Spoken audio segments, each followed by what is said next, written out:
All right, good evening, everybody, and welcome to Green White Checker TV, where tonight we have the regular season finale of the Area 51 Thursday Superspeedway Truck Series, and we're going to finish off the regular season here tonight at Talladega Superspeedway, where we will take our top 12 drivers in the points, and they will be going after that championship in our 4-race playoff format, which again is going to include all 4 tracks of the schedule.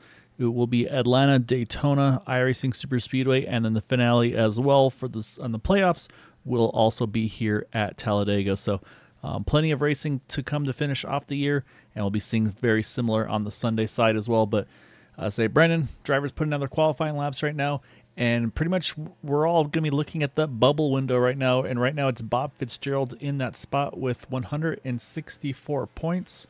Or I'm sorry, 154 points. Ahead of him is Ambrose Kniebel with 164. However, I'm not seeing him in the server, so that might drop him out of that top 12. So then you look behind Bob and you look at the drivers trying to work their way in. Jim Brooks only 7 points out of that 12th position. And then it's another 13 points to Eric Laurie to try to climb himself back in. So right now, I think those are the two on the outside looking in, the 51 and the 071, try to claw into that top 12. But again, looking number-wise, Bob's obviously going to still need to have a solid race, no mistakes. And then, like I said, Ambrose missing that race. I think that's going to drop him on out. And then above Ambrose by 4 spots is Justin Davis. And then 4 above him, Gabe Butler.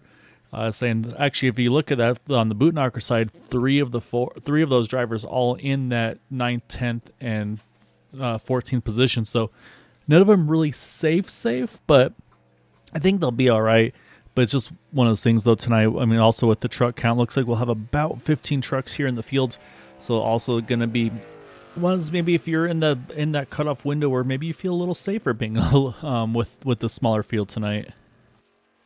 Yeah, the smaller field is definitely going to help. But I think what's going to have to be paying attention to is like you talked about, those guys that are in the points, but right there on the bubble, a lot of teammates. So they're going to have to nail the pit road and then a lucky break so far to start the race. It hasn't started just yet, but just to start with Ambrose not being here for the 51 and those guys, still got to put down a solid race. You still got to finish the race and hit all your marks. And with having 15 guys, not being able to finish in the top 10 could really hurt you. Yeah, and that's exactly it. And it's something that we talked about last time here. With these reduced fuel cells at this track, they're pitting every 15 laps. I mean, and that is the magic number as well. From when I was doing the numbers, is basically if you can go 15 laps on fuel, you will be able to make this in a 4-stop race. Otherwise, you might have to throw a 5th stop in there. And of course, that's pending it going caution free. If a caution comes out, that's going to change everything there. I mean, again, we're about to get into the playoffs, which means we'll have a little bit of a break after the playoffs are over, and then we'll be going into 2025 season 2, and already some changes coming up in the works. Don't have everything official yet, but it looks like, I believe the Thursday night series tonight will actually switch over to Friday nights. I believe Sunday night staying the same. So again, keep an eye on that. And also, this will be an opportunity to pull in some new drivers if you're interested in maybe doing some sim racing, some super speedway racing. Definitely check it out. Website again, area51iracing.com. And as we mentioned, all these races broadcasted here on Green White Checker TV on YouTube. So would definitely love to have you all be a part of it. And as I say that, it looks like qualifying just has completed here. So once this cycles through, we'll pull up that starting grid for tonight's event.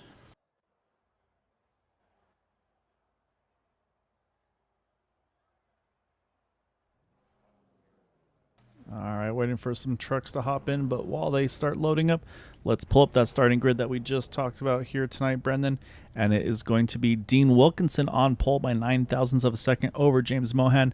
Gabe Butler, Jack Walls will be row number 2. Then you got Tom Dixon, Bud Steele, row 3 there. Eric Laurie, Ryan Decker, row 4. And then we just mentioned Jim Brooks there on the outside looking in. He sits in 9th position. Carl Ingold next to him in 10th. And then Nick Wing and Justin Davis there, 11th and 12th. Moving in, 15 cars starting here tonight. You got Matt Wagner there in the 13, in the 11. He's made a little return and he was looking at the car count and said, you know what, I'm going to come help. So he's going to hop back in there. And we'll see, can he continue the 100% batting average? Let's say he was 1 for 1. See if he can go 2 for 2 tonight. And then next to him, Bob Fitzgerald. Brandon, obviously we're not racing tonight, but you had some hiccups on the computer side of things, so this is the only way to get you in, and we definitely need you here. And then Charles Johnson looks like he'll start shotgun tonight. But I did hear though you did some in race reporting last week, if I'm not mistaken. How was that for you? Yeah, I just realized even more how tough it is to just hop in these things and go, and you can't do it. So hats off to Matt for hopping in these things and pulling off a win. I was in the race last week, and it was just a handful, not being in the truck for so long, and just like I said, hats off to these guys to be able to wield these things the way they do, and like you said, maybe he can go 2 for 2 here. Say I still got a couple trucks we're waiting for to grid. Just saw the 11 pop in, waiting for the 08 and the 9, I believe, are the remaining 2 trucks here. Hopefully they both are able to grid in time. Otherwise, again, they may have to start from the pits. I see the 08. I'm not seeing the 9 of Charles Johnson. And yeah, he's not shown up on the timing and scoring. So I'm not sure if he's in the server, maybe trying to either having to start from the pits by choice or maybe having some hardware issues. We'll keep an eye out for that 9 truck as the field starts to roll off. But I can tell you Charles was the points leader coming into tonight, so it's always that kind of that bragging rights, if you will, to kind of be the points leader in the regular season points. So unfortunately, we'll see if he's able to get on track and hopefully be able to recover and get back after it, as he had a 6-point lead over Jack Walls, but could wind up with Jack taking over the points lead. And then, of course, looking at those stats, 1 win apiece for the 2 of them, but Steele, the only multi-time winner with 2 wins in that number 6 truck. Also, of course, missing last week's race, though. It's like not a bad thing to say because he was on vacation. I probably had a good time, so very happy to have Bud back on track, though. Yeah, and speaking of Jack Walls, the last time we were here was the first race of the season, and Jack was able to pull off the win here, and it'd be a nice confidence boost to not only sweep Talladega, but have a good momentum going into the playoffs with the points. Yeah, that's exactly right. The playoffs are going to be, again, that's going to be, I think, the focus on a lot of drivers' minds. And I think that's where teamwork's going to come in tonight as well. We're going to have drivers probably wanting to help those that are on the outside looking in. Like I said, like we might see the Roswell guys trying to work with the 51 of Jim Brooks. Look to see some of the Bootknockers trying to help the 071 of Eric Laurie. There's going to be a lot of potential for just maybe they change the normal strategy of just, okay, we'll see how we shake out. And it's like, hey, let's try to get our guy the best possible finish. See if we can jump him up into that top 12. If not, of course, they'll do what they can. And then once playoff time comes around, if they're not in the top 12, then usually the roles reverse. And then they become that really good teammate, that dedicated teammate to try to help their teammate win that championship. Yeah, teammates mean everything here, Gael, and we hear it every time when we interview the winners from a race or the top 3. Just how important that is. The 55's got them lined up. They take the long dog leg here to the little bit longer finish line than everywhere else to kick us off for the last race of the regular season. Yep, as they come through the trial, hit that green flag at the restart zone, as Dean Wilkinson and James Mohan lead the field back to green, as we will run 75 laps here tonight out Talladega to finish up our regular season. Yeah, very, very good start here is on that bottom, the 55 of Dean Wilkinson. Him and Gabe got a really good start, got about a truck length lead, and Guy didn't really get the shot out with being in the truck. Last week was the last week's winner of Carl Lingle in the 30. He always brings a pretty cool paint scheme. Already spotted that. Nice shiny yellow truck. So congrats to last week's winner in that 30 truck. Yeah, and that's us. I'm honestly bummed that I wasn't able to catch that one. We've talked about it too. There's those guys that they're bound, they're due for that win, if you will. And Carl's one of those ones we've always kind of been pointing our fingers at. So it's like when things are going to turn right, it's going to be Carl's going to be one of those guys to get that win. So yeah, really, really happy for him. I'm not 100% sure if that was the first win for him in the Area 51 series. I believe he's had at least another win. But yeah, again, like you said too, these are tough to come by. So yeah, big congrats to Carl there. Yeah, and I felt so bad when I was racing. We had big tight racing. Big move there by the 7 truck. I think we got our answer, Gael. Some of these guys are ready to race. I don't think some of these guys are worrying about points this early. We're only 2 laps in, and guys are making big moves. And yes, I was doing a quick look through the stats there as you were keeping an eye on the 7 there.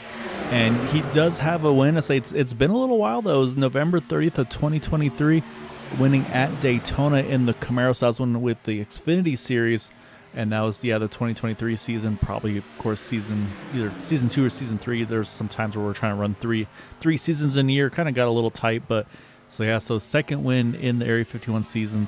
Or series. So really good job to Carl on that one. But speaking of, let's say James is another one. Like I said, he's kind of hopped in this season a little late. Had some stuff going on, wasn't able to make the races, but very, very glad to have him back on board in that 7 truck. And then some of the drivers we've talked about that were really close. Tom Dixon at 411. I do think that he is gonna find a way to get to victory lane this season. Like I said, we saw how close he was 2 weeks ago, and I think it's just one of the same thing. Just it's not the if, it's the when.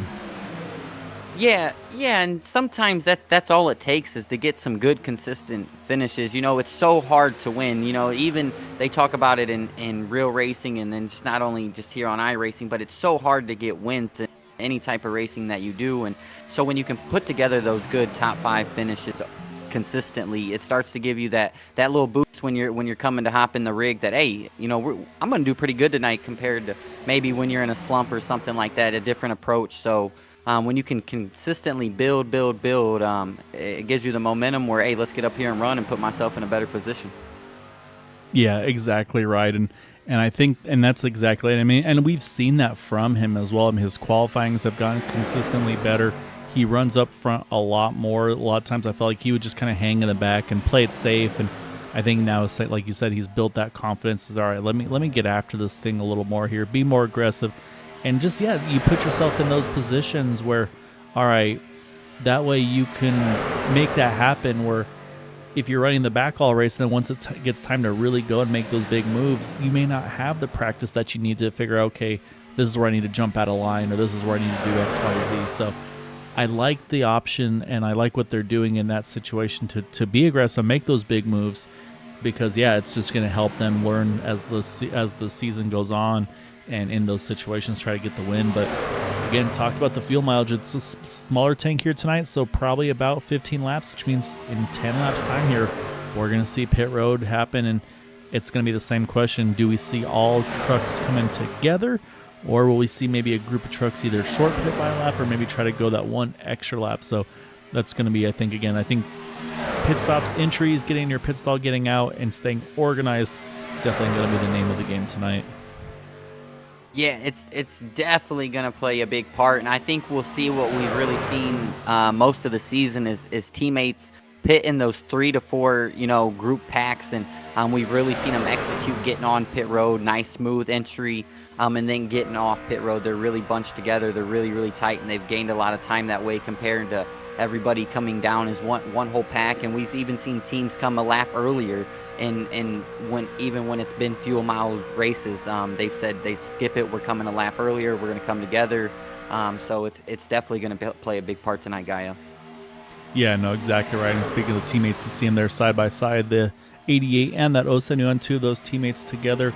And there you go. Gabe's going to clear to me. He gets to the inside line there.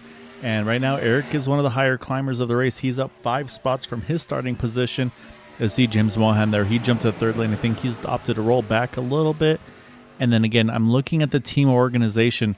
Look at where everybody is around 5th on back here. You've got Jim Brooks on the inside.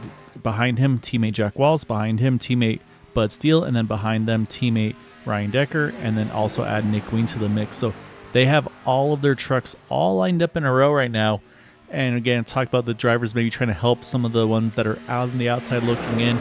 I think that's what we're seeing from the Roswell guys, kind of just being ready to help that 51 if they're able to make it happen. Same thing's going to be going, I think, as well for Eric Laurie. But again, though, I mean, we even got to the first green flag pit stop, and look at Tom Dixon. He is completely locked onto that rear bumper of Dean Wilkinson in that Cheerwine F-150. Now he breaks off a little bit. Again, got to try to keep those temperatures in check. We've seen the oil water temps get too high. We've seen some motors pop. So I'll say Tom's got to be careful. And you see, actually, there goes Dean. He's going to jump top here. I wonder if Tom is maybe getting too hot following. Yeah, that normally seems like the move that they do with the teammates. Hey, I'll just move up. You guys keep going. You'll cool down a lot quicker, and then I'll just hop in right here at the back. And no, he's not going to lose anything or get hurt by anything. So, but not only that, but they get to experiment what it's going to take to beat the 88 when he's on the bottom. We've seen him so many times be so powerful and dominant on that inside line that you got to beat him on the outside. So maybe them guys also looking to see how good of runs they can make. And that's a really good point is, yeah, at what point do you make the charge? How long does it take you to get there? Can you keep your temperatures in check, like you said, over the course of that run too? So, yeah, there's a lot that's going to kind of have to get figured out over the course of this run. And yeah, like I said, this is where you want to start playing a little bit. You saw Dean there. He rolled out of it.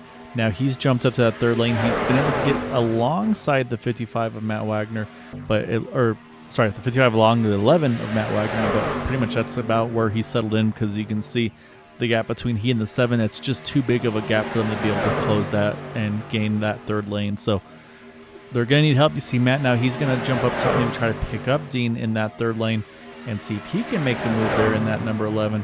And again, though, I'm watching that inside line. I think there's a lot of fuel saving going on for those Roswell trucks on the inside lane. There's big pushes going on that outside lane. You saw a couple of them get really squirrely, but able to hang on to it, and they're going to continue to roll that top. Yeah, that 11, the 11's been a good number at just the last month. A lot of winning done by the 11 numbers. So Matt trying to get right back up there. And not only that, but continue his streak with racing over here. As you see, he gets out ahead and makes a big move there to get in front of the 88. I believe the 88, he ran with those guys the last time. So expected a nice clean move there and by them guys. So shout out to the 11 for getting up there and making his mark already made.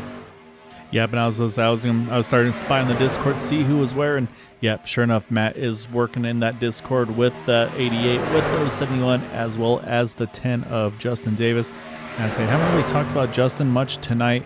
He right now is that third truck in the middle lane, hasn't been able to get lined up with his teammates as of yet, but also is one of those drivers in the top 12 in the points as they stand. So same thing, a lot of these guys also, it's going to be minimizing kind of the mistakes. It's that whole, I always talk about the risk versus reward. And so when you're in a safe spot, but maybe not completely locked in, it's that tough balance. Do you want to be aggressive and get max points, or do you say, all right, I got to not take too many risks, and then once we get to the end, let's see how it shakes out. So I think that's where we're going to have to keep an eye on there. But yeah, now you got the 3 drivers in the Boot Knocker Discord. They're locked on together, 1, 2, 3. They said the only one missing in that pack is the 10, as now he looks like he's able to get to the inside slot along with the Roswell guys there. And then right now also drivers just taking easy. I always talk about him, always talk about that. This is kind of his MO, and that's Bob Fitzgerald. Just loves to cruise that inside lane, just stay kind of towards the back, let the chaos happen in front of him, and then once it's time, he'll start to make his move. So I'm not too worried about Bob right now. So he's doing what he normally does, and like I said, when it works usually really, really well for that 08 truck. Yeah, and we seen already, some guys getting 3 wide, and Bob knows what he has to do to lock himself into the playoffs. And right now you're not trying to get a win. You're just trying to make it to the finish. So just riding around the back, not hurt by anything. The only thing I do not like about that spot is, from what we've seen this season, is coming to pit road that we're right around the corner from, is that last guy. He's always got to normally the one that is doing the checkup most and slowing down the most, because everybody in front of him, you don't want to run him over. So it just trickles down, and that happens to be the last guy in the chain. But just pitting. And so hopefully he nails this pit stop and can stay with this group. That's the only thing that fears me, Gaio. And that is a very, very good point. I mean, you can also see it on the timing, scoring that ticker on the left side. And so again, right now we've got the 14 trucks all here lined up in the main pack. However, again, going into pit road, he'd already be at just about a 1 second deficit going in. So like you said, if he, let's say, has a half a second slower pit stop, that puts that 1 second to 1.5 seconds, and that's about what the draft range is. So like I said, that's where I think Bob needs to kind of consider what he can do. And it may even be one of those things where, yeah, if he can run long and he knows some other guys are going to run that extra lap, then he can use that lap to kind of tag onto the back of them. But I'm starting to see drivers start to cycle to the bottom here, and I'm seeing the field start to cycle to the bottom here. You see right now the 30's trying to find an opening. Now he's able to slot in here. And so we've got that train rolling here, which to me says expect to see the whole lead pack here coming into pit road. I would suspect this time possibly, again, maybe there is at least a set of trucks that are going to go the one more. We'll watch the 51, the 83. If anybody goes long, it would be them. And nope, no takers yet. Just everybody's preparing though. But this is that magic lap 15 number we talked about, Brandon. So they're going to complete 15. So to me, that says, again, if they can go one more, of course, getting to that 16 point, that means the same thing. They can go in 3 more stops. They can make it to the scheduled distance. Yeah, and that would definitely pay off if we stay green, and some of those guys seeing that, hey, we can go a little bit longer, and so it maybe in the next run or two, hey, let's get to the middle of the group, save a little bit of fuel, because right now we're running it dead square on 75, and maybe save us a lap or two just in case. Yeah, that's exactly right. So, like I said, I think for sure we're going to see the top 3 come in here. I'm very curious about this second pack with Jim Brooks, Jack Walls, and company. Do they come in with them, or do they go one more? And here you go. We're going to have a huge train of pit trucks here hitting pit road, and this is where things start to get very nerve-wracking. Saw a big slide by the 88. The cone's still intact, so that's a good start. So now we wait to see how quick the pit stops are. But again, now you're not done. Now you got to find your pit stalls. And so if you're side by side with somebody, you got to make sure that your pit stall is after theirs, because otherwise there's a lot of chance for contact. There's a little bit of contact there. The 6 and the 411, the 6 is going to have to throw it in reverse because he's definitely not in his stall. And that was some of the concerns I had there. And so now I'll wait to see if anybody's got caught speeding on entry. Eric Lorry's got the best in and out of pit road. But it looks like we do have a couple of drivers getting busted there. And it was some of the top 3 that came in there, Brandon. That's going to be the 88 of Gabe Butler, the 11 of Matt Wagner, and then you see Bud Steele just now rolling out of pit road. And again, that's just due to that contact we saw with he and the 411. So as they build up speed now, we got to see who is going to be able to stay in line with one another. Top 3 are kind of on their own. Then you got a huge train of trucks together.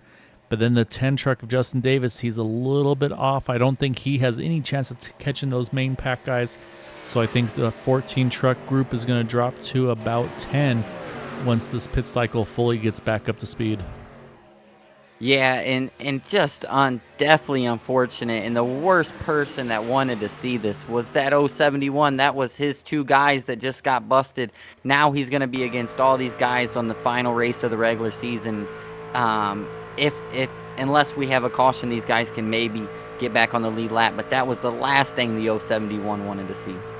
No, you're exactly right. You can see right off the bat, I think already they're thinking about fuel mileage, because there you go, Nick Wing, Dean Wilkinson. They're just going to stay lockstep with Eric. They're not going to try to jump past him and take off. So I think, again, we're going to see these guys just, I think, watching fuel. Ryan Deckers says, I got too much momentum. I'm just going to go. He's going to take that 48 Sensi truck to the front here. He's got help from Jack Walls. You see Tom Dixon. He's working his way up there as well. And then also add that number 7 and James Mohan to the mix. Top 2 do clear, but not enough momentum here with the 411 and the 7. But watch Dean Wilkinson. He just popped up there as well. I think he's going to try to help that second lane go. A little bit of wiggles there up at the front 2 spots. So we've now, once again, now we do have that officially 10 trucks in this lead pack. And then you got Justin Davis. Unfortunately, he's kind of off on his own in that 10 truck, about 7-8 seconds off the lead pack. Bud Steele, again, with the contact he had on pit entry, made him miss his stall. He's another about 13-14 seconds back. And then Gabe Butler, Matt Wagner also just rolling on their own here. So I really thought that maybe the 88 and the 11 would maybe try to get together where one of them would back it down and then they would line up together. But I think they decided it was just too much separation for that to happen. So basically what we got right now is, 10 truck lead pack here after the first pit stop cycle. We'll have to keep an eye out for the, basically once the lead gets to the 11, the 11, the 88, the 6, and the 10, because then we start to get that potential fight for the lucky dog position. So, yeah, we're going to see how this continues on here.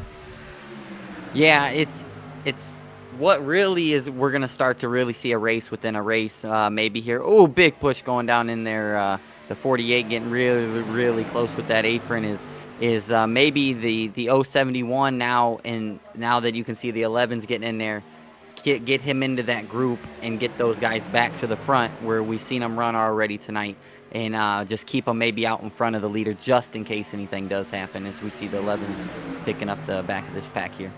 And that is, yeah, and that's something we do need to mention is there's nothing against, even if you're lap down, you can help the drivers on the lead lap. I mean, we've seen it happen before. As you see there, big move by the 11 and the 411 there, or sorry, 88 and the 411, 48 and the 411. I'll get the numbers right eventually. And you saw both of them jump to the top there. Now they get reorganized once more, but again, we're not even a third of the way through this one, and you can see already the aggression we're starting to have. But so like you said, it's unfortunate for Eric how it happened, but it doesn't mean he's out of the running yet with his teammates either, because the 11, the 88, the 10, if we stay green, eventually that field's going to start to get swallowed back up, back to them, and then from there they'll have to just kind of run as if they're in the pack. The only concern I have for those guys that have been running by themselves is they're burning more fuel. Even though they're running slower, they got to keep that foot to the floor, so there's a potential they may not be able to get to that next marker. Again, lap 30 is going to be the next magic spot for them, so we'll have to wait and see. You see Gabe, he's going to do the same here. We'll watch him jump top, and I was about to make a comment, and it's exactly what I thought. Matt Wagner's going to jump up top, get the 88 here. He'll roll out the brakes a little bit, and then pick up the 88, give him a little bit of shot, get the momentum built up so that way they don't lose the draft. And then there you go. There's the bump right there. Get the 88's momentum built up. That way neither of them lose that draft. And again, they can go back to helping Eric Laurie out once they get to that point of the race. So again, that's the strategy. Race isn't over yet. Right now, the Lucky Dog battle would go to the 88, but I don't think that's a battle at this point. I think this is just teamwork here, saying Matt going, hey, I'm part-time in this deal. If we want to get a lap back, I would rather go to the full-time driver. So I think that's what we're seeing out of that 11 and 88. Yeah, and I think what else with that first pit stop, I think this will come into benefit the 88 and them guys in the long run, is that I think some of these guys are going to say, we seen it, but still trying to come into his pit box, a guy cuts early, the heavy checkups. We ran into some things we just haven't had this year a lot, and I think these next couple pit stops, especially if we're under green, those guys in their chats are saying, hey, let's get together. Let's just pit by ourselves. Even if it has to come back down to the way they've been doing it and cutting it a lap early. Hey, let's make sure we can't shoot ourselves in the foot twice in one race and try to bounce back from it.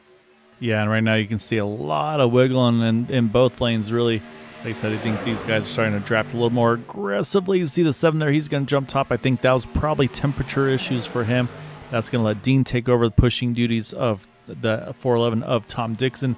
And we talked about Bob Fitzgerald. Bob said, all right, it's time to start getting a little more aggressive here.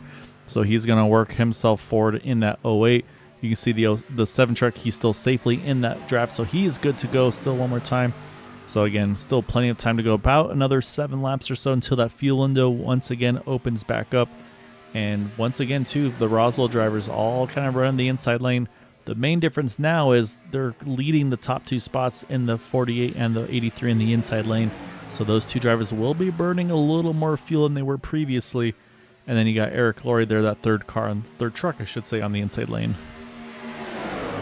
Yeah, and speaking of that pack, the 48 truck, man, he's had just some unfortunate circumstances this year. And I bet he's just having a great feeling to be up there leading this pack and building some confidence before the playoff starts. As you see somebody says, all right, enough leading, you're going to have to do some pushing. And the 48 probably don't mind that. A little bit, maybe save him a little bit there. And the 411's probably just as hungry, so... but a shout out to the 48 and the Cincy truck getting up there. And he says, nope, getting back out here. And he's going to jump in front of the 55.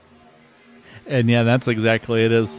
These guys will only ride for so long. And there's those drivers we always talk about. And yeah, there you go. He clears Tom Dixon once more. There's those drivers that are willing to ride and save fuel and try to pull some strategy.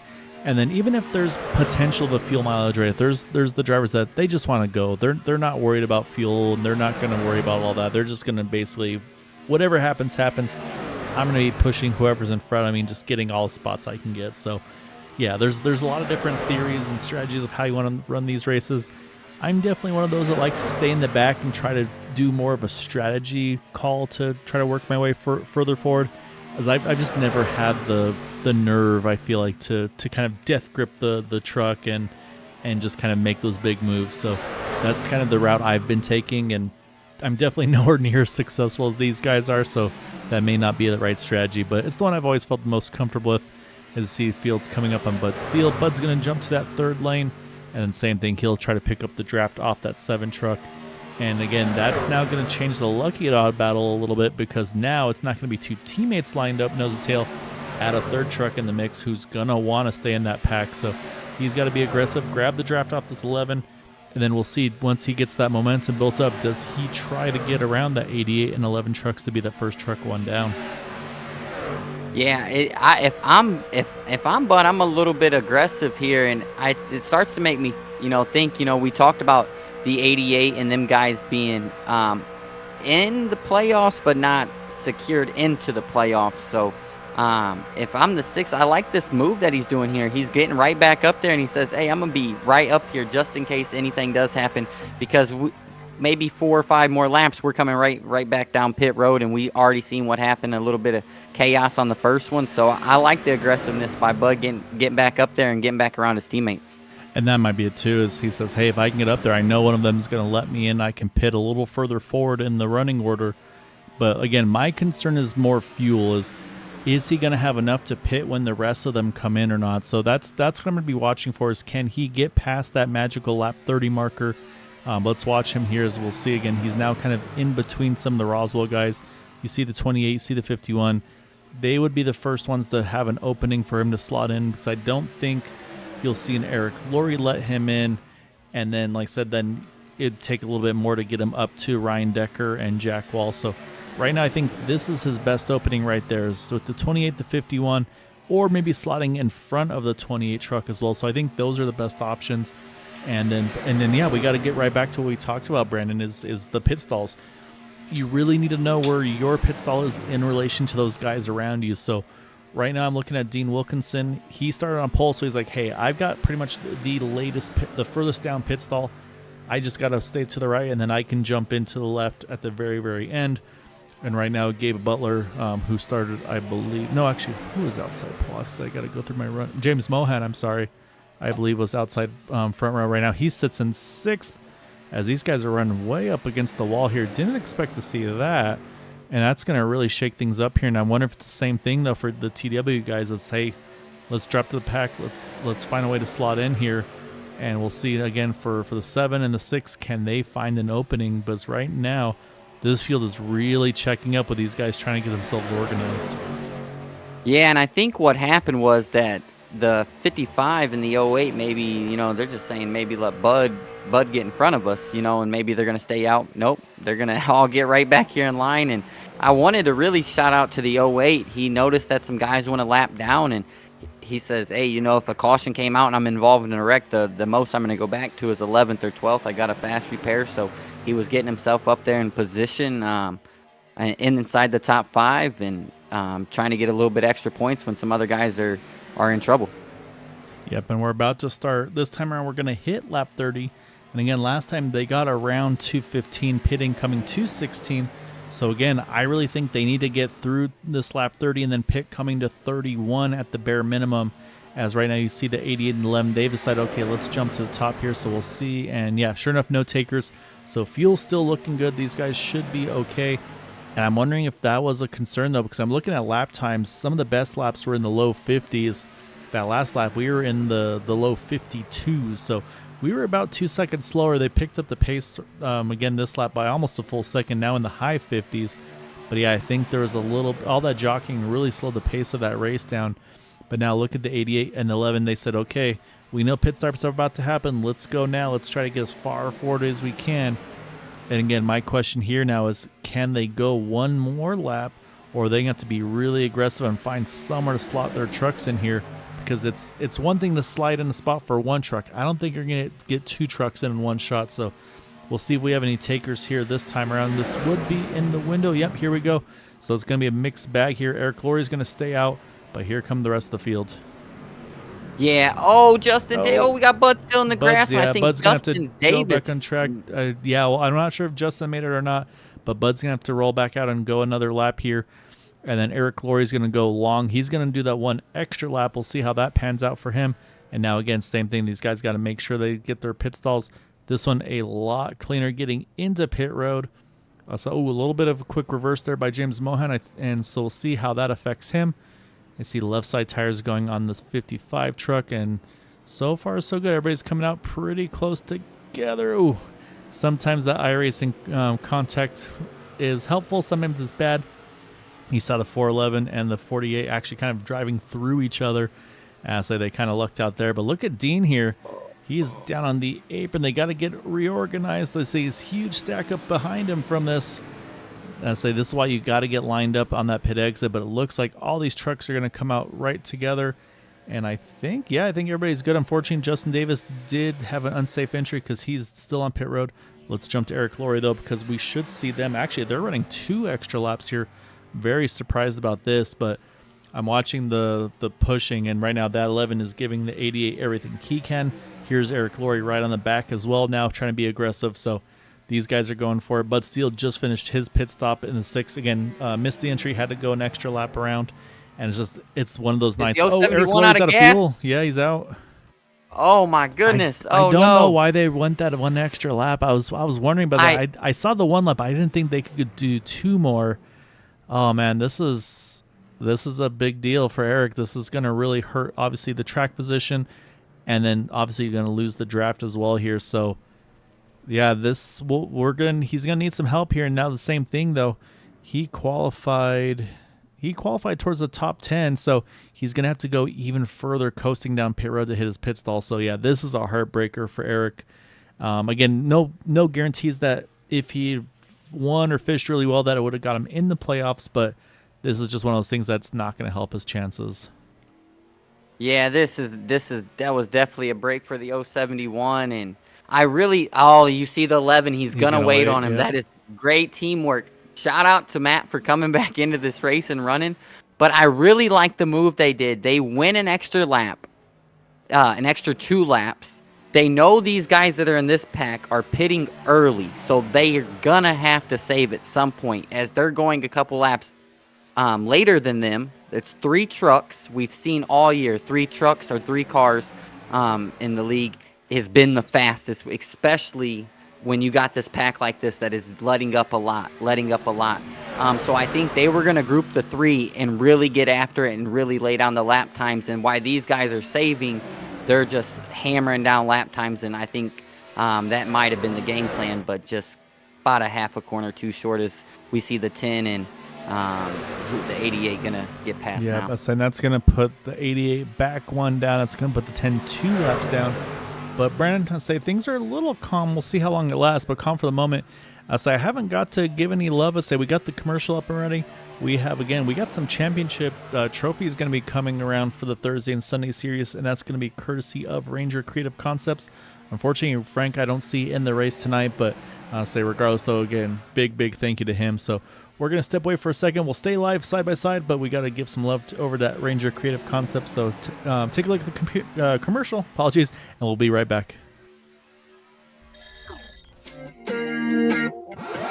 I feel like I'm afraid to say how I feel, to know I let you down. These late nights turn to days, don't wanna let you down.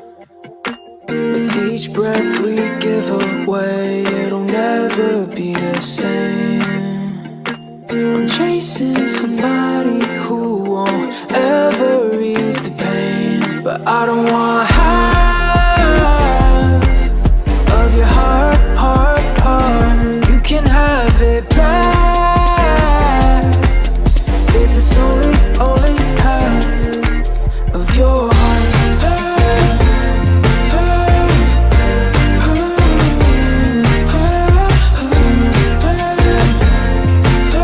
If it's only half of your heart.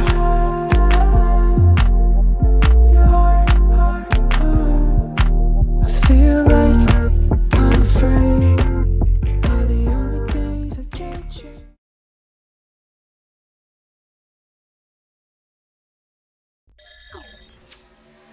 All right, and we are back. And while we were watching that, you saw the 10 and the 88. They're trying to work themselves back up there. And again, that's not to take the lead of this race, but now the 10 truck, he is now just 1 lap down instead of 2.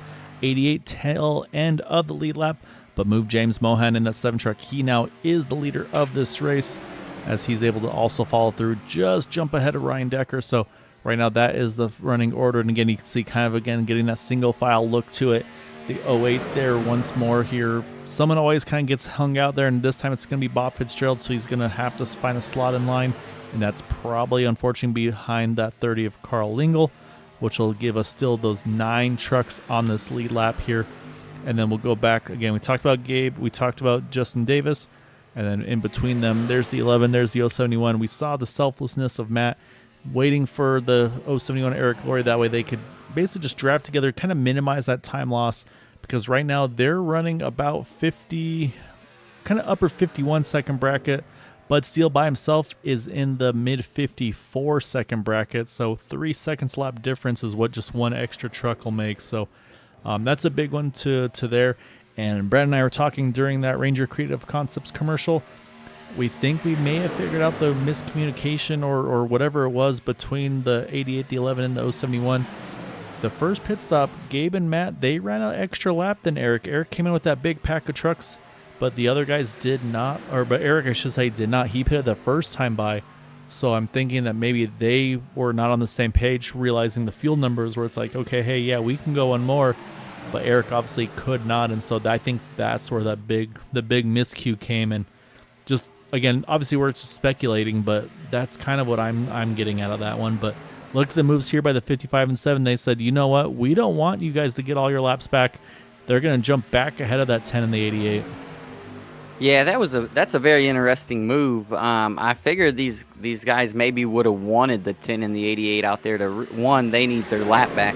But not only that, but they're going to be pushing each other to stay out front, to stay on the lead lap. And not only that, you can really just tuck behind and save a little bit of fuel, go maybe half or 3/4 throttle.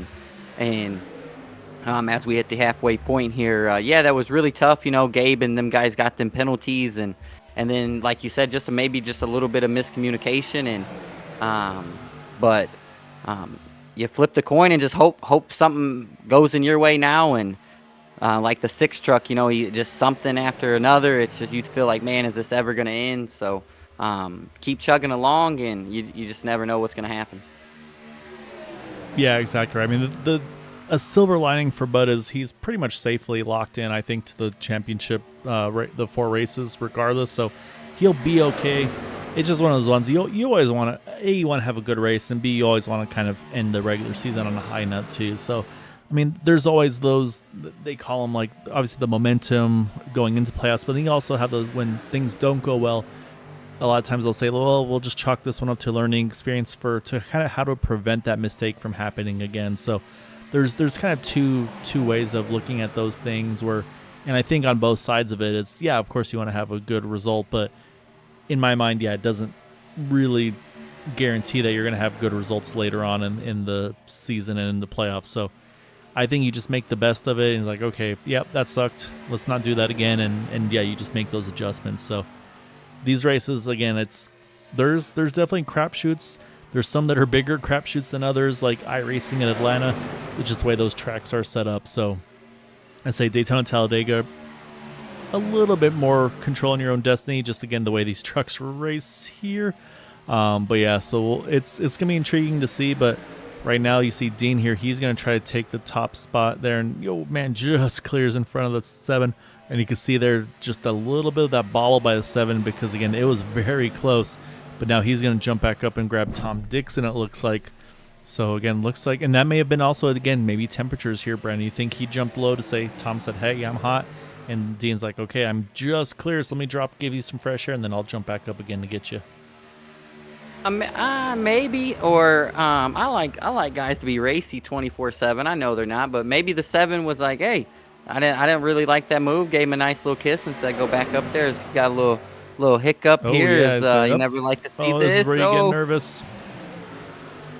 This is where the 10, you just trust. You say, Jesus, take the wheel, and I just lead the way. And speaking of the 10, he's got himself in a very good spot in this race. I don't know if it's exactly where he wants to be right now with the 7. But he's done really, really good all year. What shout out to the 7 truck. Look at the sportsmanship. The drivers are probably saying, "Hey, 7, you're blinking," and it's like, man, I'm in the top 2, top 3 spots. I don't want to move over. But he said, all right, let me roll all the way. But what he needs to do now is exactly that. He needs to make sure he doesn't lose the draft. And so he slots back in here. He's in front of the 51, the 83. But I think this is probably a safe enough spot now. And so, so that's going to change things up a little bit. And in that little hiccup, though, that benefits a couple guys. Look at Justin Davis. He's now, again, back on the tail end of the lead lap.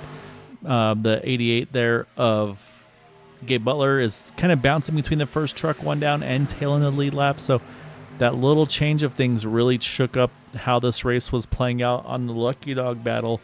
So that's gonna be the next thing to watch. Is again right now Gabe's in the spot, kind of bounces back and forth, but then it's gonna go the second truck one down right now is actually this guy here, Matt Wagner. So they've got half a lap on him. So Gabe doesn't have to push too hard, but it's always nice to be able to kind of pit with the leaders and not have to restart the tail end of the Loggins line. But I think right now, like I said, I think these guys, they just want to be racy. So they just, like I said, they just can't help themselves. But here you go. 7 trucks said, all right, my internet's better. Let's go. Yeah. Big pushes, big wiggles. A big move. And I think these guys, some of these guys like the 10, he's ran the whole season. He's ran up front. He's ran in the middle of the pack. He's got with a team. He's understood what he's got to do to run up front and to run with these guys. And now he's sitting 10th in points. And right now, he's battling to get back on the lead lap. So I think, Gael, this race coming down to 30 to go, a lot of these guys are going to start to amp it up. Not that you just want anything. You just want to put guys in racing situations and not hope for an accident. But when we're at a super speedway and we start getting guys 2 to 3 wide, you just never know what can happen. So I expect the pace maybe to pick up here a little bit.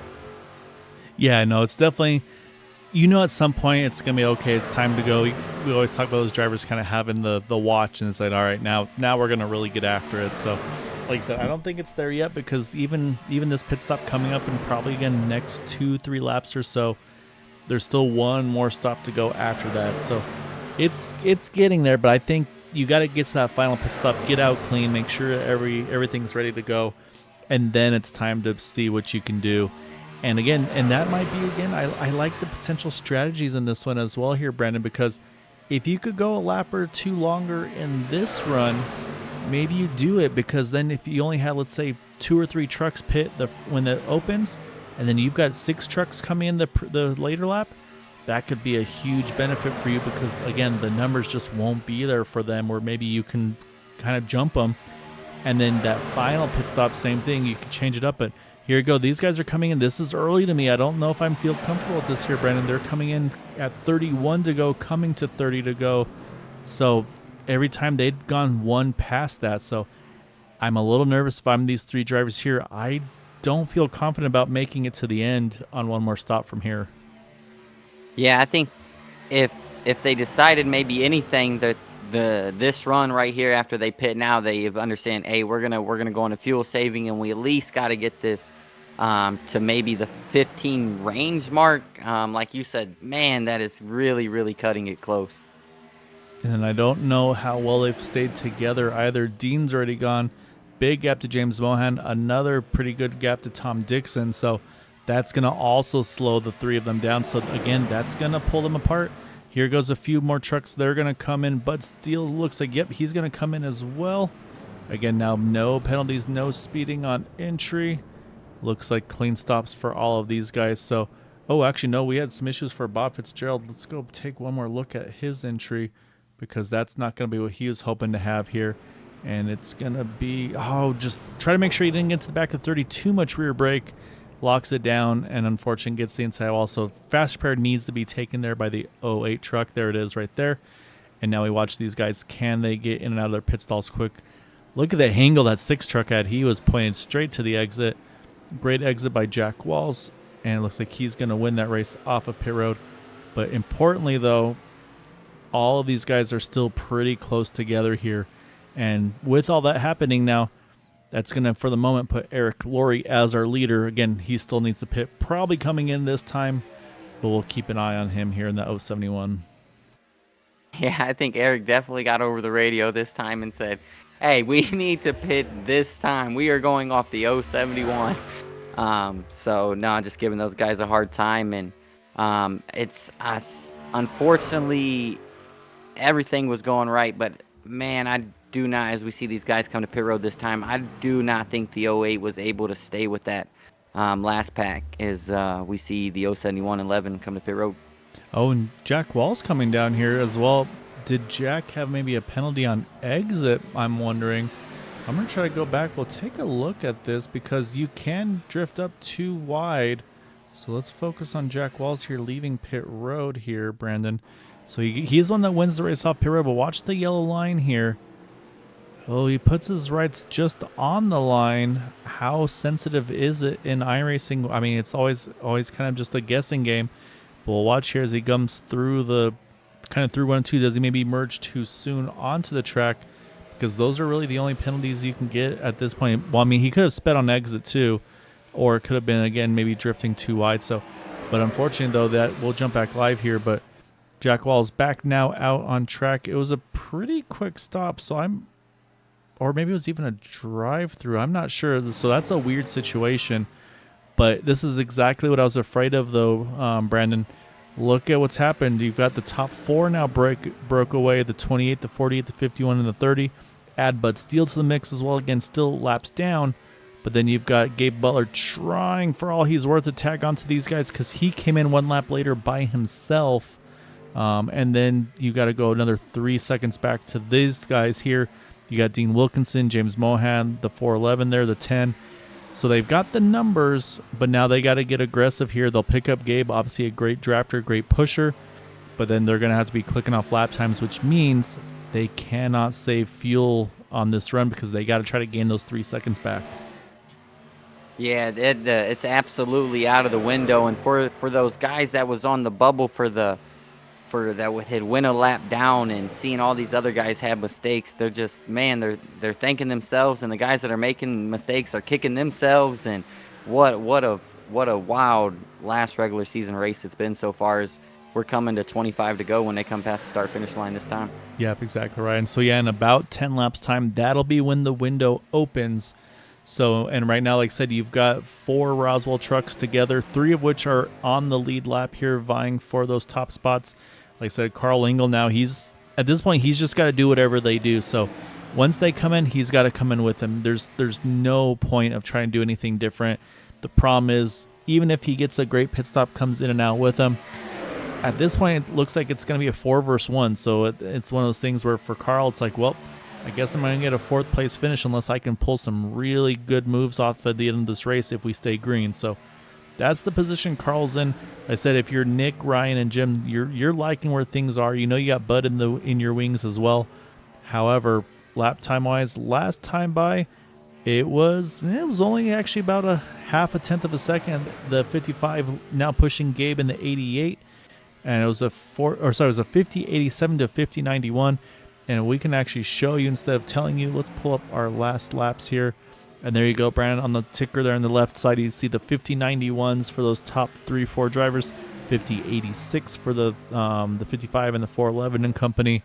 So we'll watch to see what it is this time around, because I do wonder if maybe they were getting reorganized in the second pack. So we'll see what kind of lap times these guys score. As you can see, there's the change there as well. Ryan Decker getting hot. Jim's taking over as the pushing duty. Yeah, and I think that was really smart of Gabe to be out front. He was the one that went the extra lap, so he maybe, if he's going to decide to pit with that group of guys on this last pit stop, that hey, I can stay full throttle compared to where some of these other guys maybe couldn't because he went that extra lap. So maybe a very veteran move there by the 88 and 55 and those guys getting organized, and they're not in the same radio channel together, so that's just on track knowledge by those guys. And it's job done. They're there. You can see there's the gap. There's Ryan Decker. They've caught him already, and you see they've also picked up Jack Walls in all this as well. So that's another driver for the Roswell guys. You see Gabe, he's going to jump top, let the TW drivers go on by, And they're not going to wait. They're going to take the momentum. They're going to try to charge forward there. There's Dean. There's the 411 Tom Dixon. And they're taking that momentum. And look at the 10 and the 7. They said, yep, let's go along with this as well. And just like that, Dean back to the lead of this race. Tom Dixon runs the fastest lap of the race. But now you see the reaction from the inside line. They could not quite clear that 83 of Jack Wells. Yeah, that they're definitely going to have to maybe have 3 trucks on that outside really pushing. And maybe like we talked about earlier, maybe this was just seeing how long is it going to have to take if we're going to make a run from the back to the front, or how much is it going to take for us to get clear of those guys, and what time do we need to make that move just to start thinking about it. And as we can see here, they've almost got 2 trucks clear, maybe a truck and a half. Maybe when they beat a start-finish line, they might have these guys completely clear. Yeah, it's really close for Tom Dixon. He wants to go, and yep, there he goes. He says, okay, I'm clear, I'm going. Dean, obviously, they'd have to have that coordinated perfectly if Dean wanted to try to drop down too. However, I'm then looking again at the Lucky Dog battle, because now with Jack Walls in that 83 truck, he's now actually the first truck one down. Second truck one down, Gabe Butler, he's in the back of this pack. As I'll say, it looks like the 7 truck having a little bit of the connectivity hiccups again there. Looks like he's back solid now. But yeah, so I'm a little nervous again about now the Lucky Dog battle, because Jack's obviously safely in that position right now. But again, maybe Gabe's thinking strategy on the 88 truck as well. So I'll say, just peeking over chat, Quabi, yep, there's 1 stop left to go in this race. Probably going to be in the 15 lap to go range. Like I said, I think they need to get at least to 15 to go. I say, Brad and I think we feel more comfortable. If they can get to like 13, 14 to go. From there, they're golden. They can go full tilt, no fuel save, no nothing. And so, yeah, so we're going to wait and see how that happens, because, again, the TW drivers, they pitted coming to 45. The other drivers able to go that 1 extra to 46. And then Gabe Butler, Eric Laurie, and them going to 47. So, it's going to be intriguing to see who's got the right strategy. But again, right now, this is the main pack right here. Going back to focus on Matt and Eric, they have picked up the 08 there of Bob Fitzgerald, which right now Bob is the last truck on the lead lap along with that 071. So right now, this is the battle up front, though. Tom Dixon leading, lap truck, I should say, behind him of Jack Walls. Lap truck leading the outside line of the 10 of Justin Davis. And then right now, second place, James Mohan, the second truck on the outside line. So we're all mixed up right now here, Brendan. Yeah, and I tell you, a couple guys that really, really want to see this thing go green. The 51 of Jim Brooks, he was on the outside looking in. He's sitting right now in the 4th position. And then Bob Fitzgerald, we just talked about him. He's not in this lead pack, but right now he's currently sitting 9th, and he was sitting on the bubble. So that would be really 2 good finishes, why some other guys are having some bad nights. So we were talking about it, how far do these guys want to push it with the fuel? And as we see, we only, some guys have struggled tonight and limited the cars without a caution to who's on the lead lap. So you're really might not going to have that aggressive racing at the end. Some guys may be thinking because of the less amount of cars on the lead lap. So maybe they will come at the bubble thinking, hey, we may not have a green-white checkered. So the strategies are really going to kick in. And I think that's how you schedule. I think I play the end of this race thinking, you know what, we're going to go to lap 75 and that's it. We're not going to go to lap 78, lap 80. And if we do, so be it. I'll pit then if I have to, because right now, like I said, we've got 7 trucks in this main pack. 8th and 9th are about 30 seconds off back, and then from 10th on back are a lap down. So I'll take my chances if I can shorten that pit stop. Again, we look at the drivers that might be a little bit in questionable fuel range. I still worry about the 411, and now he's leading. He's burning a lot of fuel. The 7 truck was in that same situation as Dean Wilkinson, but they've slotted themselves back to the inside line in that draft. So we'll have to wait and see. But what we can do before we get to that window is we haven't shown off our wonderful paint schemes and what the drivers got on the helmets or even the icons that they've got set. And right now we'll start that off with the 411 of Tom Dixon leading the way in that Chevrolet Silverado. And then 1 car back behind him for position, that number 28 of Nick Wing. Then Jim Brooks there in the 51 we just mentioned there, and he sits in 3rd in that Area 51 truck. Carl Engel, again, last week's winner in that 30 Blind Squirrel Chevrolet. And then the top 5 right behind him, that Sensi truck of Ryan Decker. He is right now running in that top 5 spot ahead of James Mohan. Number 7 truck running in 6th. Then Dean Wilkinson, just talked about him as well. The 55 truck, Cheerwine F-150 in 7th. And then the last 2 trucks on the lead lap right now, Eric Laurie in the 071. And then right there, Bob Fitzgerald as well in that 08 SpaceX US Air Force. He's got all sorts of space and flying machinery on, or logos on that truck as well. Then we get to the trucks a lap down. First truck one down right now, Jack Walls in the 83, Delaware Blue Hen Silverado. Gabe Butler in that Guinness Silverado there. Second truck a lap down, but in the main pack importantly. And we just saw him earlier, Matt Wagner in that number 11 truck right now, helping his teammate in that 071 there. Again, very, very selfless of him. And then unfortunately, a couple trucks 2 down, that number 6 of Bud Steele. And then you got that number 10 of Justin Davis right behind him as well. Both those guys sitting 2 down at the moment.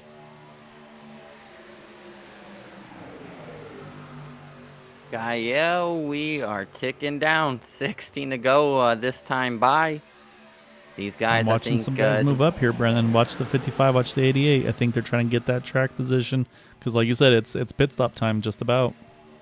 Yeah, and when these guys start checking up on the bottom, we've seen it. This is where you can make the most. You can make some time up and maybe slot in and get a better pit stop. As we already talked about, that 88 is going to be battling with that 83.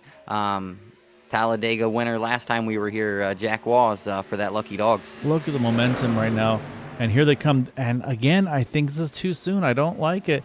Oh, look at Dean with that late entry there. Does he get it woed up? Oh, I don't know if he got it in time. Look at the 7 he's around. I don't know if the 55 got it woed down in time. That was a big move there by Dean. He tried to get everything on entry. As you see, the 7 he's going to roll back in now. But again, I'm a little nervous about this one because, again, they're coming in at 15 to go. I feel like you needed to go at least one more lap. So this is going to be intriguing because now I watch Eric Laurie, Matt Wagner, and again, Eric's going to go one more lap. So I'm not saying this is over for Eric as well, because if they have to take a splash of fuel, that could throw Eric right back into the mix. So now we go and we watch the battle for those coming out of pit road. And man, I got to watch that entry by Dean Wilkinson because he got in and out, no penalties. Let's go back. Let's watch this pit entry because that was probably one of the craziest pit entries I've seen. I mean, he got all of it and then some. I cannot believe he did not get a penalty for that. If he didn't get a penalty, we're gonna need to crop this video right here and put it on a tutorial page on YouTube because he was hauling. You can see checking up, locking him up multiple 100 feet away. I mean, I say, yeah, those front tires are screaming for mercy here. Still trying. I mean, you can see all the wheel he's got in, trying to make sure he avoids the cone. Then he's got to counter lock it to make sure he doesn't loop it around. And then back to the other way around to get it pointed back straight. And say, unfortunately for James, didn't quite have. I say he was trying to react to Dean. And yeah, I mean, what an entry there. So we'll jump back live though, because Bob Fitzgerald, he's coming in. But Eric Laurie, Matt Wagner continuing on, going a little further once again on fuel. But now let's go a little further back. Let's watch the pit stop cycle. And right now, at the moment, Jack Wall's leading. But again, Jack Wall's right now lap down. Jim Brooks was for a moment the leader. Now it takes Ryan Decker to the point there. He's got that 6 truck ahead, the 40 truck with a 6 truck right behind him. And I think these guys are just getting themselves organized because again, they pitted coming to 15 to go. It's still, I don't feel too confident. I feel like again, 14 to go is my magic number. I think there could be a little bit of fuel saving in all this having to happen. And the one thing I did miss in all of this, though, unfortunately, is the one guy that did get caught out is right here. Nick Wing, unfortunately, looks like he had a speeding penalty because he had a 48-second stop.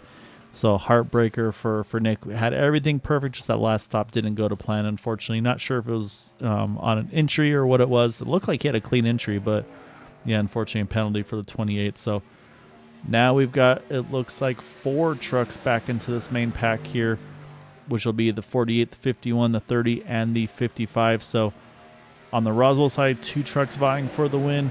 Then you got Carl Engel with the Blind Squirrels, TW with Dean Wilkinson. But then if you look at the lap down trucks here, Brandon, you've got Bud Steele there. You've got Jack Walls there.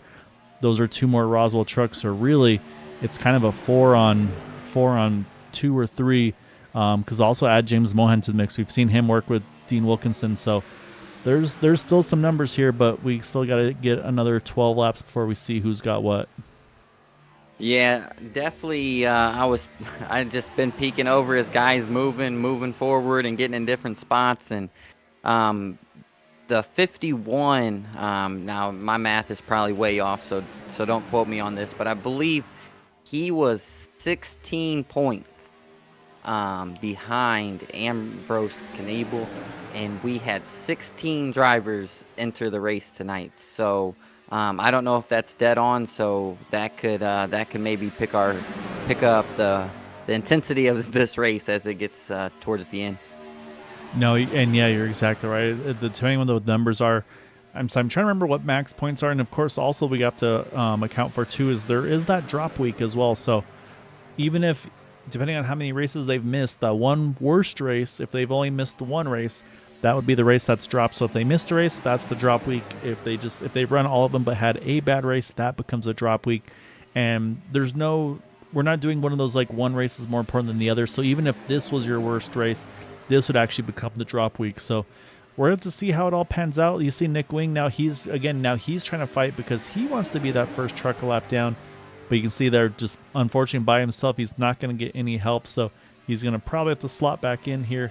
Because again, right now it's going to sit with his, well, actually right now James Mohan's ahead of him too in the 7, but right now it's Jack Walls as the first truck one down in that 83.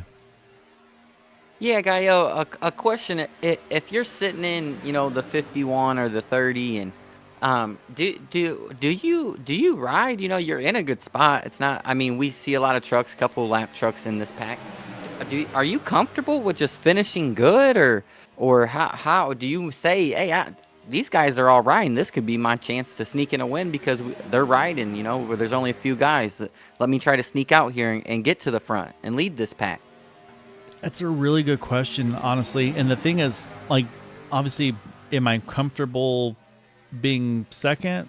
I mean, it's you're happy, obviously, with where you are in track, but like on track, I'm not comfortable because you're still in the thick of a hornet's nest. Yeah, you've got some guys around you that are your teammates and you can trust, but I mean, any little thing can happen and it can bring a whole bunch of trucks back into the mix here. Right now, let's say Tom Dixon, Eric Laurie, Bob Fitzgerald, still all in the lead lap, but just off the draft. And then, of course, also, I mean, if we do get that late yellow, if we throw in a green with checkered, if these guys all have to pit, and maybe the guys who are lap down say, you know what, let's gamble. We're going to stay out, get the lap back. Maybe we'll get another quick yellow, and then we can pit if we need to for green, white, checkered. So, yeah, there's a lot that can still potentially happen in this one. And speaking of Bob, unfortunately, right here, they're going to put that 08 lap down. However, again, what the TW drivers need to do right here, if you're the 7, is make sure you pick up that 08 truck because that's one more drafter to help Dean Wilkinson possibly try to win this race. Because, again, even if they're lap down, they can still play a big role in this. But yeah, like you said, right now, Ryan's in a great spot. He wants to get a big win. Like I said, Jim Brooks is thinking points, but then also, I mean, the most points you can get is by winning this race. So there's going to be that balance. And, I mean, the pressure is definitely on Caitlin now because she was doing homework. She's on now. And so now Ryan's going to have to try to get that win because he's got his wife watching. Yeah, and there was just a very, very big hiccup there between the 51. As you see, he's going to, the 51's picking up. He's going to the outside. I think he wanted to make that move earlier. We seen, and he came back down. We had a tight squeeze between him and the 30. But I think the 51 is talking about it. These guys are riding. Hey, let me get out here. I got a guy out here that wants to push. And we're starting to see that outside line pick up led by the 51 and Jim Brooks. So now my question is this too early though, Brian? We're only coming to 7 to go. Or is this one of those, hey, we got to go early because if we don't, someone else is going to. So this is very intriguing. Is at the line that's going to be pretty much neck and neck between the two of them. But now add a few more trucks. I mean, now we've pretty much got a 4-on-5 here between the lanes. The 51, the 28, add the 55. Pretty much add the 3 TW guys to the outside lane.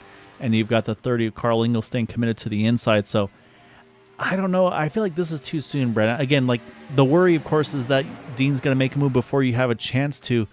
But now you're running another 6-7 laps way more aggressive than you were earlier. And that's where the bumps are going to become harder. You're going to squeeze each other a little more. It just, I don't know. To me, it adds more chance of a mistake when right now, again, you've got 2 of the 4 drivers that can win this race in this main pack. So I'm a little hesitant about going this soon, but we'll see how it pans out. But yeah, right now though, just you can see the 51's gotten to Ryan, hasn't quite been able to get all the way around or clear yet.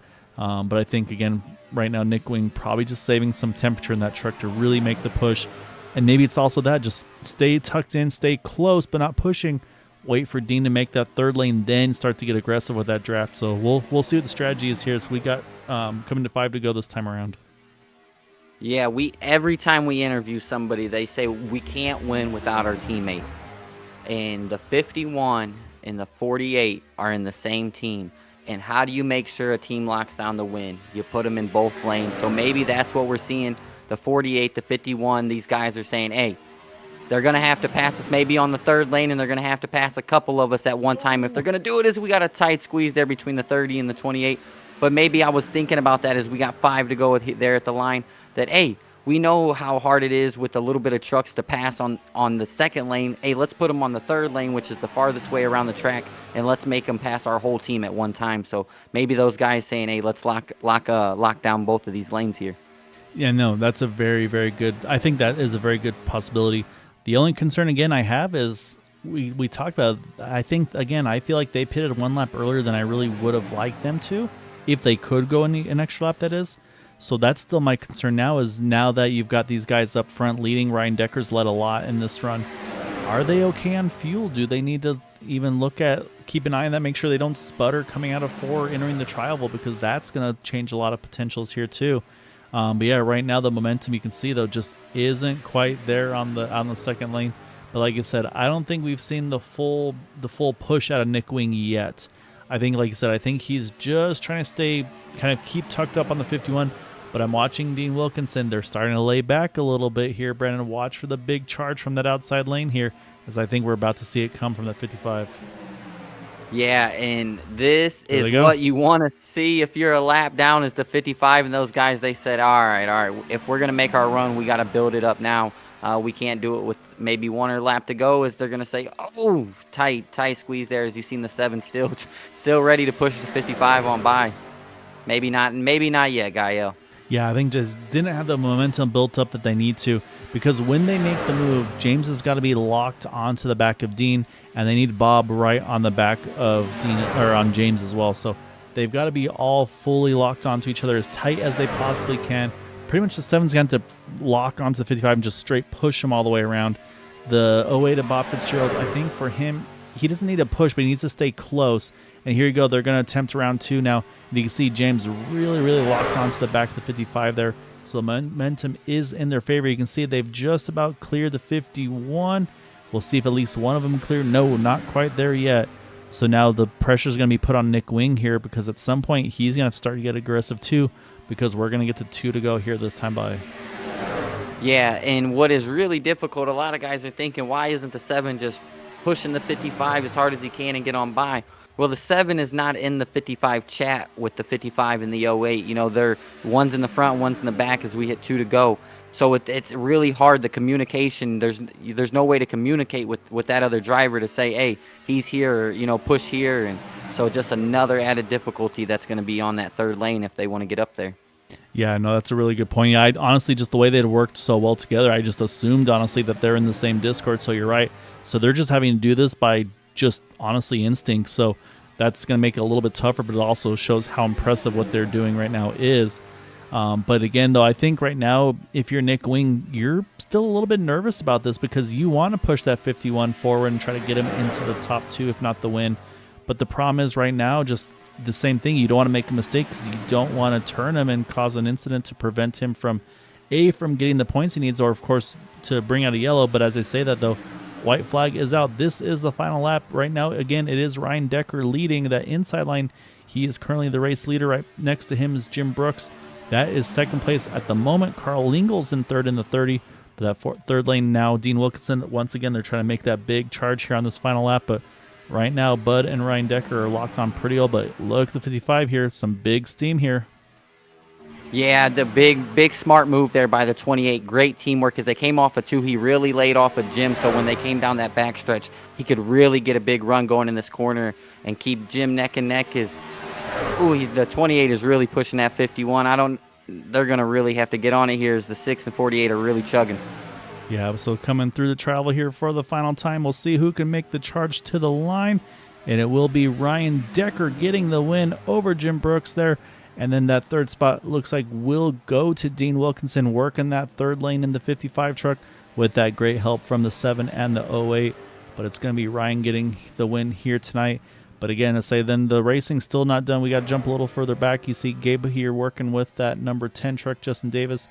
And it is going to be Gabe grabbing the 11th spot. And then we talked about also Matt Wagner. He's right now there. They come through the trial as well. And that'll bring Eric Laurie home. And that's going to bring him home in 5th place with everything that's gone on. Still a top 5 for the 071. Again, we got to wait and see for once the points all cycle out, see where everybody lies out. But it's going to be this driver right here getting the win tonight. A heck of a move all the way. Great team win for not only Ryan but for Roswell. They really executed that last 10 laps, and then for them to decide to make I don't know if that was the move. We'll be able to ask him in the interview, but to really lock down those 2 lanes and say, hey, you're going to have to beat us on the outside. You're really going to have to really push hard without a teammate behind you, and just great team win by those guys. Yeah, no, it's definitely going to be feel good for them. I'll say the next question is, does that 88, or sorry, there's a 48 truck, you see him getting some love from the 88. Does he maybe have enough fuel to celebrate? Is he just going to have to park this thing on the front stretch and celebrate that way? But yeah, either a great job by him. And I'm saying again, even as a competitor, we talk about the respect and Gabe giving him some love there. You see Matt Wagner as well popping in over there to congratulate them. So obviously Matt's always been a big fan of Ryan as well. And yep, Ryan's got enough fuel. He's going to lock him, bring him around here and do a little bit of burnouts before he runs that little bit of fuel out. Yeah, he had me a little nervous. He pulled the old bang on us. I thought he was out of fuel and he wasn't going to be able to do nothing, but he made sure he could save enough to burn it down and get the last regular season win of the year. Yeah, so I'll try to get those points up here as well as we continue to watch. Now he's got it parked. I think Matt's going to give him a little bit of love, try to help him get to wherever he wants to wind up. Unfortunately, it'd be awesome if we could get all the tracks to have a victory lane to drive into, but it looks like Ryan's car may be completely beached now. I don't think that guy's going anywhere. But what we'll do is before we get to those interviews, let's pull up those final results for tonight. And it is going to be Ryan Decker getting the win. As they ignore the points there. Well, if I get it to actually... There we go. Let's get it right. Ryan Decker getting the win tonight over Jim Brooks there. And it's like they planned it there. It was 51 thousandths of a second between first and second there to the 51 truck. Dean Wilkinson working that third lane there. Brings it home in third over Carl Lingle. And we mentioned Eric Laurie there bringing it home in 5th. Just, again, never giving up all race long. Tom Dixon as well stays on the lead lap in that 411. And then, unfortunately, again, just pit road miscues were definitely, again, the name of the game tonight. Nick Wing there, 1 down. Jack Walls, James Mohan, Bob Fitzgerald, Gabe Butler, Matt Wagner, all 1 down. And then Bud Steele, Justin Davis, unfortunately, 2 down tonight in those last 2 spots. And unfortunately, yeah, Charles Johnson did not make the grid tonight, so he scores in that last spot. So I'm trying to do is, but I want to make sure I get the points up here. So I'm trying to see why they haven't shown up for me, because obviously we want to make sure we get all the numbers right. And for some reason, it's not wanting to cooperate. So what we're going to do, Brent, is we're going to get things rolling. And say we're going to jump back. We're going to have a chat with our 3rd place finisher. And that is going to be Mr. Dean Wilkinson.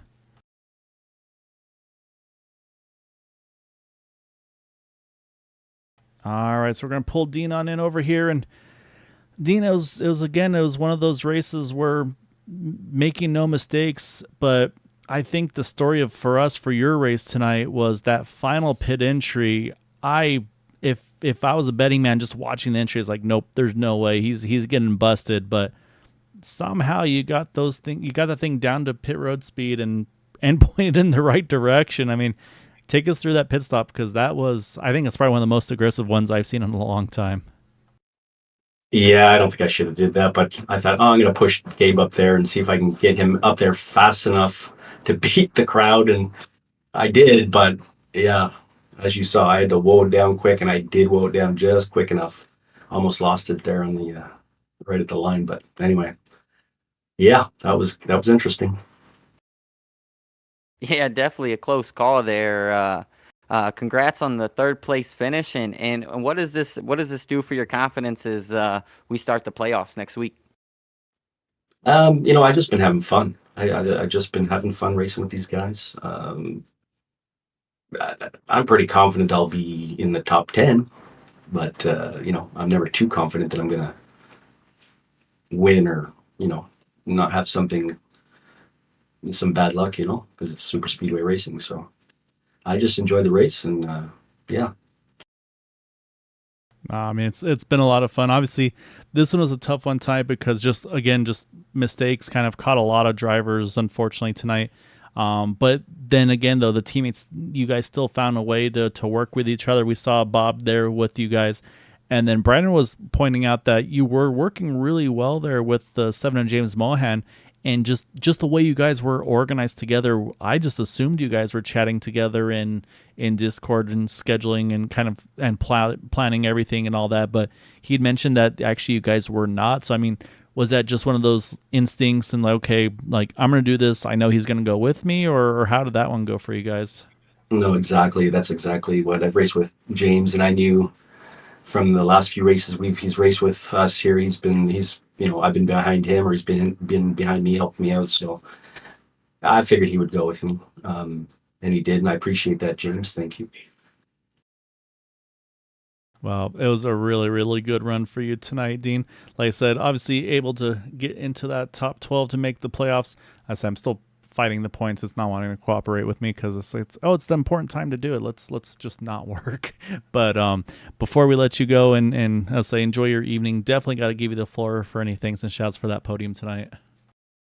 Well, I want to thank James Moohin for the push. Him and Bob. Bob was my teammate tonight, so he helped me out. Thank you to you guys, Green White Checker TV and Area 51 for the lead. And again, the drivers. Always enjoy racing here, and we'll see you next week. All right, great job again, Dean. Look forward to seeing you in the playoffs, sir. Thanks, Kyle. Thanks, Brandon. All right, Brandon, we're going to jump up now to our second place finisher. I say I got to get everything lined up here and pretend like I know what I'm doing. There we go. All right, we're going to pull up our runner up tonight, and that is that 51 of Jim Brooks. And I say I was trying to work the magic, get the points all set up before we got to these interviews, and I can tell you that you are in the playoffs, jumped up to the 11th position by 1 point over Bob Fitzgerald. So I guess first off, welcome to the playoffs. And then part two on this one is the strategy. I mean, we saw you, we saw Ryan, and so it's like, okay, we got lots of Roswell trucks there at the end, but only two of you on the lead lap, and we see you make the move with about 8-ish to go. And Brett and I were contemplating, I was nervous about fuel, if that was going to be an issue or not. And then Brett and I were talking, it's like, well, if they control both lanes with the smaller main pack that you guys had, it's better to kind of same thing, just have the numbers and make them have to work harder on that third lane. I mean, what was the strategy of and when to make the move, or is just you saying, I don't want to ride anymore, I want to try to get this win? No, Nick said I'm coming on the outside, told me to get over, so I went over, and then he helped push me up close, and I could never quite clear Ryan. And then the same thing with the third lane. Once it got there, it really didn't have the oomph to be able. I don't know if it had enough trucks. It probably didn't.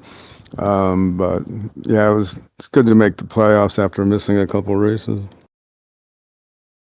Congrats on making the playoffs there, Jim. And we talk fuel a lot in these races, and especially here tonight. When was it at the pits after you came out of the pit stop, or when did you guys really know you had the green light where you could make it all the way? Well, we put what it's recommended. It was 8.5 or whatever it was, and then it's like I tried to follow and conserve a little bit if I could before I pulled out. And then I had one lap to the good once I finished, so fuel was okay. And then we were trying to save as much as we could to go a lap or two longer on those pit stops. But when I changed my philosophy this time, usually I just don't qualify and hang out in the back. I decided this time I was going to qualify and try to run as far up as I could, and I guess maybe that I need to change my philosophy and stay with that. Well, it definitely worked out. Like I said, you're up front. Obviously, we've chatted some post race, and you always talk about that, just wanting to get better at the pit stops. And like I said, I mean, there were 4 of you that didn't have any miscues on pit road, so and you were one of those 4. So I mean, was that even maybe a bigger satisfaction of, other than obviously the great result making the playoffs? Or were you just happy where it's like, okay, I basically did everything I wanted to do, no mistakes, and kind of had that chance to get the win? Yeah, there was no mistakes, which is rare for me. I've been having a lot of pit stop issues, so I tried to focus on that. And again, I think it helped being farther forward, because then you're kind of pitting with that group, whereas usually when I'm farther back, I got to kind of hustle, and I think that's where the mistakes tend to happen, trying to go a little too fast going in. And plus, by not changing tires very much, it's a little squirrely coming out. Yeah, no, we definitely saw a little bit of hiccups here and there, but say great run tonight, get the runner up and then obviously a great team result as well. And like I said, definitely looking forward to seeing you in those final 4 playoff races. So obviously big bias on my side. Happy to see you get that great result and make the top 12. So go rest up and get ready to go for the playoffs here. Okay, thanks. Congratulations to Ryan, and thanks, Nick, for the push, and thank you guys for covering the race. Appreciate it. All right, that leaves us one driver left to chat with, and so we're going to pull him on up here, and that is going to be that 48 of Ryan Decker getting the win. And Ryan, your biggest cheerleader didn't come on until late in the race, busy doing homework or something productive apparently. And then yeah, I mean, obviously it was an interesting race on the strategy side of things, and then it just, I think to me, it kind of became a numbers thing where you had 2 Roswell lead lap drivers, but then you pick up Jack Walls, you pick up Bud Steele, you pick up Brandon Briggs or Brandon Briggs. Sorry, Brandon. You pick up the 20 of Nick Wing. There we go. And so at that point, do you feel comfortable? Do you feel confident? Like, okay, we've got a lot of drivers in this pack, and we know we've got 2 of the 4 drivers that can vie for this win. Oh yeah, like whenever, man, it sucks that Gabe and Eric and Matt all kind of got in trouble, but whenever they did, I knew it was like, all right, we got the numbers game, all right. So, and then it's just kind of be consistent and be smooth with everything. And then Bud had a bad day, and then Jack, I think for some odd reason he didn't take fuel one time, and it just kind of jumbled up a bunch of stuff. And then we got him caught back, and I think after that little first pit stop, whenever Gabe and them, whenever I started leading that second stand, I was like, listen, I think we're good. I want to stay out front. I want to lead some laps here, and I want to stay to the front there. Yeah, you definitely at that last part got out there and took charge of the race, and I don't think there's been anybody. Last week you kind of had some bad luck, and when we go back and look at the stats, when you have a bad race, it seems like you're always the one that bounces back. And you spoke about consistency. How do we keep this 48 up front for the next 4 races? Consistency, a lot of luck, man. That's the biggest thing. This is a team race, a lot of luck, and you're nothing without your teammates. I mean, with Bud, Jack, Nick helping out, and Jim also. Like Jim got second, which is awesome. That's going in. That's what we wanted to do, was kind of help Jim as much as possible to help him get in the playoffs. By the way, but that's the biggest thing, is have the teammates around you, and the more teammates you got, the better of a chance you got to be up front. So I mean, that's what Super Speedway is all about, team. That was a great result. Then you made Brad and I nervous, like, oh man, he's out of fuel. We got Gabe pushing you, and then you prove us wrong and start doing your burnouts there at the end. But yeah, like I said, I mean, it takes a little bit of everything, but like I mentioned to my dad, was I mean, it was a mistake-free race for only 4 of you guys. I mean, and that's the thing is, like you said, is to have some luck, but at the same time, you got to make your own luck. And so, I mean, it came down to you, him, Dean, and Carl there at the end to vie for the win of the race. But then, of course, do you have that kind of that, what do you call it? Maybe that like that cloud over your shoulder saying like, no, like something's going to happen. Like we're going to get a green light check. We're going to bring 5 more trucks into the mix. Like, Oh, yeah. Were you nervous at all in those closing laps? Oh, you're always nervous. I mean, because like you had Nick and your dad up there in the second lane, and I was like, listen, if they with like 10 to go, I was like, once they make that move, Jim, you're gonna have to make that move to get up here. And then Nick was like, well, I got him, and then they got together, and I thought for sure like as far as Dean and I think was it Tom back there with him, but I think once they started making that third lane, that's whenever bad things can happen. And I mean, you're one wrong, glance over, or you don't hit right, or you don't bump them right. You're one mistake away from causing a wreck, and then you bring about 5 or 6 other people back into the mix. So I mean, you're always nervous about it, but I mean, I'm glad nothing happened, and I'm glad we got the win. So. Nah, it was a hell of a job tonight. Like I said, we know obviously one big fan happy. I say you got some congrats over there from my brother, from obviously the missus, and then from Dean as well. I say it was one of those things. And it's hard to do, but it's always fun to get those. So definitely want to give you the floor for any thanks and shouts for that win, and then leading yourself off into those playoffs. Yeah, where's Quavi at? I thought he was gonna race with us. I don't know where he's Pretends at. to But work at times. work. Who wants to work, man? Whenever you could just race all day long. That's all you need to do. But yeah, no, you got to thank the missus, Caitlin, Cincy, I mean, the family for watching. Big team thing, Quavi, Jim, Nick, Jack, Bud. I mean, without them, they're nothing.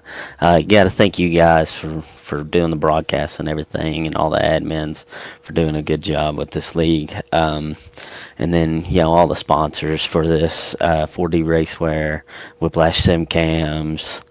There's something. Listen, I always miss about 2 or 3 of these things.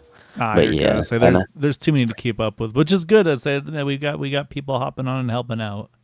Yeah, man, next season I was like, man, Fridays, I can't do Fridays because I'm also a high school football coach and for next season. So I was like, once they move it to Fridays, I'm not going to be able to race that. But, hey, she just yelled at me, Frank Ranger's creative concept, by the way. What a teammate over there. Props to you, Caitlin. But and anyway, she's right, because you get that, you can get that championship. You're gonna get a trophy courtesy of Ranger Creative Concepts. So say she is spot on there. So shout out to Caitlin. Yeah, that's awesome that he did that for this league, man. That's one thing, to kind of race for something to, you can put on your wall or put on a shelf or something like that to just make your setup look absolutely amazing, Yeah, 100% agree with that one. Ryan, go enjoy this one. Go thank your crew chief, spotter, sponsor, shout outer. I'll say she does it all there, but no, hell of a job tonight, man. Looking forward to seeing you go after that championship, sir. Yeah, one day I'm ought to get her in here and racing with us. I'm down. Yeah, tell her we're ready. All right, well, y'all take it easy. Congrats, man. Okay. All right, Brennan, that is our race winner right there in that number 48 of Ryan Decker. And I say, obviously, we talked to a couple drivers, letting them know that they are in the playoffs, but we'll go over that official top 12 list. And so those 12 drivers are going to be, once everything loads for me, Jack Walls winds up winning the overall regular season points by 3. Nick Wing in second, 3 points out from him. Dean Wilkinson only 4 points out of the lead, and then Carl Lingle only 5 points out of the lead. So we had the top 4, Brandon, within 5 points of one another there after those first 8 races. Of course, does include the one drop week. Ryan Decker, he jumps up 2 spots into the 5th position in points. Bud Steele, Tom Dixon, 6th and 7th. Charles Johnson, missing tonight's race, dropped 7 spots, but still into the top 12 in 8th. And then you've got Gabe Butler, Justin Davis, Jim Brooks, and Bob Fitzgerald. Those are the 12 drivers that will be going for the championship. Unfortunate for Eric Laurie, he was looks like about 15 points back from Bob there to try to make it into the top 12. So I think that would have been hard to make up, honestly. Other than winning the race and Bob finishing pretty much dead last, I don't know if that would have happened or not. So unfortunately, Eric not going to make the playoffs this season. However, again, we've seen how good he is, and again, now it's almost, to me, it's where he's more dangerous because now he can be committed to the 88, try to help Gabe out and help Justin out, and so we'll see what these guys have and figure out. Yeah, because while it's good to have all the teammates in the playoffs, they start to maybe get a little bit greedy and say, hey, I want to win this championship over you, and so we'll see if that comes into play as well. Yeah, and I think one thing we need to point out is Nick Wing and Dean Wilkinson just showed how good those two are. Unfortunately didn't get a win, but finished 3 points and 4 points behind the regular season champion Jack Walls, and Jack got a win. So just shows how much those guys just went after it and had good runs after good runs and was able to keep those guys up front. And but yeah, it's definitely going to be interesting with teammates and guys in and guys out. So I think we learned something tonight from Jim and a couple guys here lately, is that they're talking about being more aggressive, getting up front, like Jim said, not running in that backpack and having to talk about how we talked in the race of slowing up. So I think that's going to play a big factor as we enter the playoffs. These guys more understanding, hey, when I'm aggressive, good things start to happen. And when you start to get a bunch of drivers aggressive, Gaio, you know what that means. Yep, exactly right. I say, because again, when we talk about the closing stages of the races, the pushes get more aggressive. They start to draft harder. It's going to be like that the final four races. I don't think it's going to be end of the race. It's going to be, they're going to want to try to have the track position, try to make the moves. So it's going to be a fun 4-race playoff. Sunday night, we're going to have the regular season finale of the Gen 4 Cup Series as well. And so I'll say it's pretty much championship time. We'll also be back on Tuesday night for the second to last race of the Indy Oval Series as well. So finishing up the season here very shortly in all three series. It's going to be a lot of fun. We got some new exciting things coming up for the next season, so definitely stay tuned over there. Like I mentioned, area51iracing.com. Join the Discord, get some chats going on, figure out what you want to do.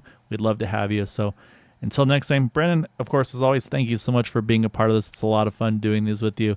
And yeah, like I said, everybody else watching, we'll be back on Sunday night. Until then, as always, take care, stay safe, have a good night.